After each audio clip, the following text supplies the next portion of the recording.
好，我架山地車頭轆個避力皮剎車嗰陣時，臨尾嗰段就會發出有啲聲音，好高音嘅，好高頻嘅，好刺耳。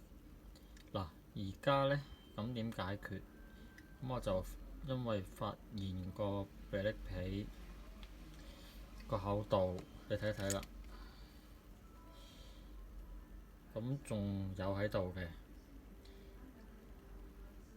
咁要再詳細度一度，咁目視檢查呢，仲有應該一半到嘅，咁我就唔想嘥咗佢，咁點做呢？嗱，咁首先睇一睇個避力皮表面有一陣令立立嘅嘢喺度嘅。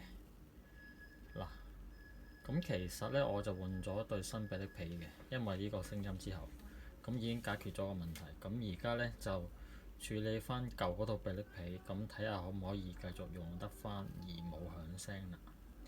嗱，你見到 mark 咗一點呢個 brake 皮，另外一邊呢，我就大約用張砂紙磨過少少嘅。咁好明顯見到表面嗰陣令立立嗰陣嘢呢，應該係啲燒結物啦、氧化物啦，諸如此類啦，擺得太耐啦。咁而家呢，就用張砂紙打磨下，咁你就見到個分別㗎啦。好，等等。好啦，而家開始打磨個避力皮啦。咁要揾張粗砂紙啦，呢張80度嘅。呢張其實水磨或者唔係水磨都 OK 嘅。嗱，咁我就揾張膠紙黐一黐佢啦。咁就呢個平面嚟㗎。好啦，跟住呢，就睇睇個效果啦。而家開始啦，擰立立嘅。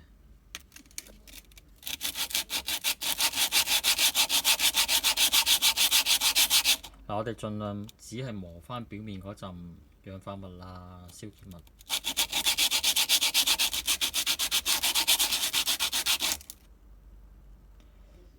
好啦，好明顯見到陣燒結物呢，對比一下啦，就已經磨走咗嘅。咁我哋再輕輕力磨一磨就 OK 㗎啦。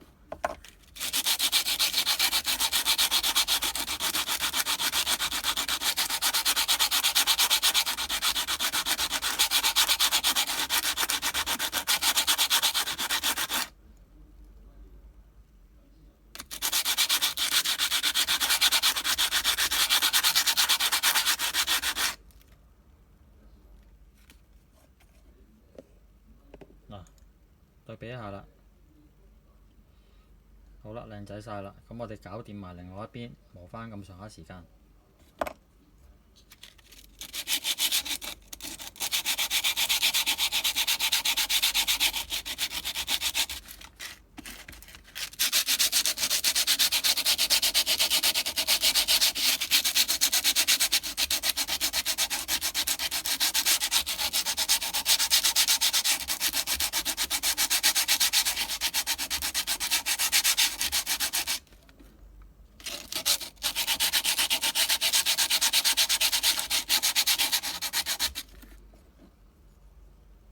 好啦，靚仔晒，搞掂晒啦。好嗱，咁試完個效果再話俾你聽。咁我相信已經可以解決到個問題㗎啦。拜拜。